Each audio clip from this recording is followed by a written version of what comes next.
Right now, the state of Florida is preparing for Hurricane Debby to make landfall. And we're looking at video coming out of Tampa right now showing some of those waves lapping over the boardwalk there as the storm approaches to Fort Myers, where rising waters have flooded streets.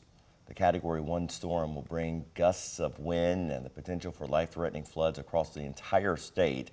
It's expected to dump almost a foot of rain with a potential storm surge of 6 to 10 feet. And when we talk about Hurricane Sam, we're talking about sustained winds, and that's really what helps pack the punch and cause all that damage. Right, like locally on a breezy day, we talk about, wind gusts of 25 miles an hour, but 80 mile an hour sustained there, Eric, that generally means that, yeah, that's 80 miles an hour constant around the churning of this storm. And one aspect that everybody forgets about with tropical systems is storm surge. Storm surge essentially is all the Atlantic waters being drifted onto the coastline.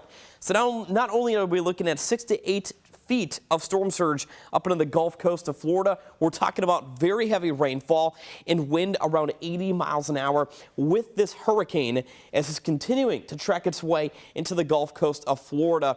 So there's 80 mile an hour wind sustained with it. And of course, this is actually a quick little 3D shot of what it looks like when a Category 1 hurricane does make landfall. There will be several power outages underway for a lot of our friends along the Florida Gulf Coast. A lot of siding and shingles are going to be blown off roofs, so please keep that in mind. And as this hurricane continues to trek its way up the Carolina coast, take a look in extreme southern Georgia, South Carolina along the coastline as well, and in Wilmington.